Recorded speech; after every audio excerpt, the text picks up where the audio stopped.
I first consciously called myself something akin to medical intuitive. I actually called myself an Aura Diagnostician. And I didn't start actually using that phrase until I was about 30. And up until then, I've had different careers, different jobs. And the medical intuition would keep flipping into my life. And then I was actually a fashion designer and seamstress, of course, because, I would make a design, then I would have to make the design. And, often they were one-off ball gowns or men's suits or underwear. Loved making underwear. So it was probably about 30 that I first stepped into it, because I was working as a clairvoyant on top of other things. And I found that I wasn't really interested in telling people when they were going to meet their next boyfriend, or what the Tesla numbers were, or how many shoes they should buy that week. Couldn't give a damn. But I was very interested in emotional situations or physical situations.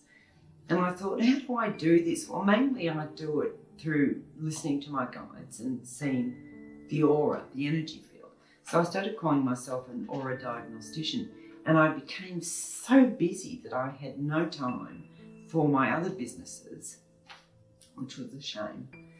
And I started working full-time as an Aura Diagnostician. And then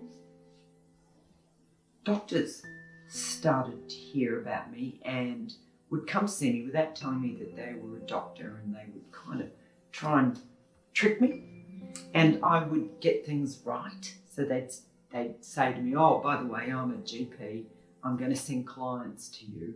Right? So it started to build up like that, very, very organically, very, very naturally. But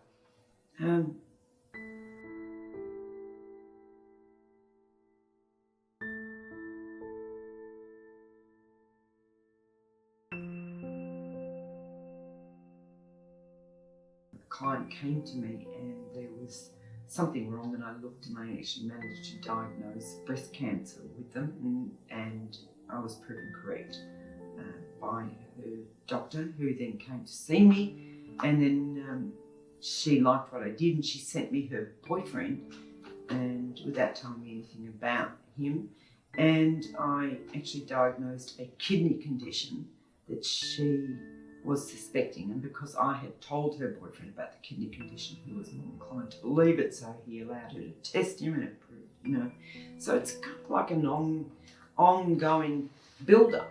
And probably about a year and a half, 2 years after I started working, calling myself an Aura Diagnostician, my husband came home with a book about medical intuition by Carolyn Miss.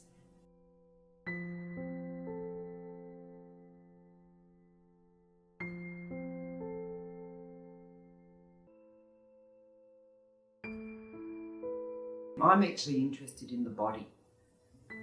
Like if people come to me for help, I'm interested in saying, this is what's wrong with you. You've got, your jaw is out of balance, or you're not breathing properly, or you've got like a chronic infection in your sinuses, or you've got adhesions in your bowels, or that's what I'm more interested in. Not to say that I don't care about where you are in your faith journey, but fundamentally I don't care. And yet so many people come to you for that. Lots of people do, but not probably as many as you would think. Lots of people come to me because I've had near-death experiences, and they want me to tell them like what I saw.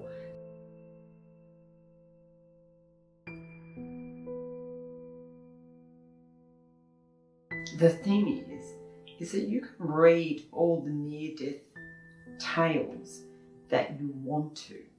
Nothing will convince you that there is life after death until you've died, and you're standing there going, I'm still alive. Like, isn't that a bit weird? For instance, the last time was the only time that I have actually died without being in a situation.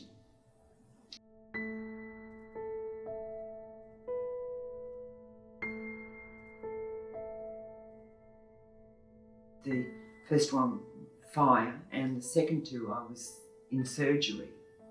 Right? So both of them I was already like unconscious.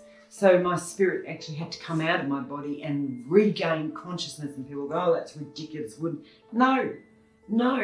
What's happening to you physically is happening to you spiritually as well. And people need to factor that in. So the last time I died, I had gone to bed, I had gone to sleep, and I woke up standing up next to my body, and I was asleep. Do you know what I mean? Like, I woke up, I'm standing there, and I sort of went, oh, I'm awake, and I'm standing. And I felt completely real. I didn't feel like I was, ephemeral or wafty, or that the next stiff breeze would blow me away. I was real. And I looked down and I saw my body, and I went, oh, that's me. And I must be dead.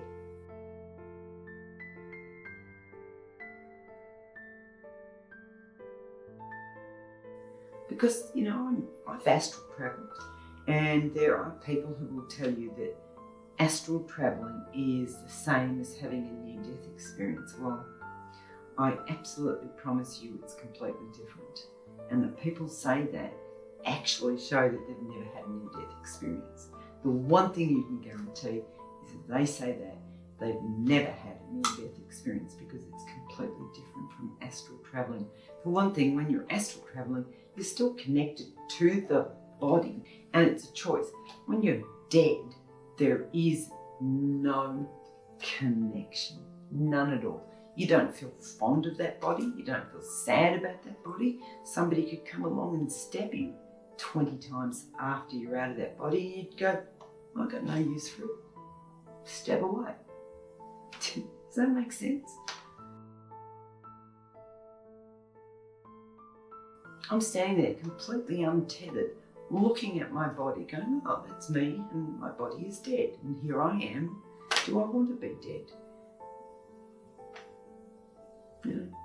I actually thought I'd be gathered up straight away, but I wasn't. They left me hanging around, which was probably the first mistake they made. If they wanted me to stay dead, they should have scooped me up straight away instead of leaving me to stand there. And I'm sort of going, I might be stuck here forever. I don't know that I like this room. Like, where am I going to go? What am I going to do? Where is, the light and the tunnel and so forth? And it actually took quite a while for that to come along. Probably 10 or more minutes.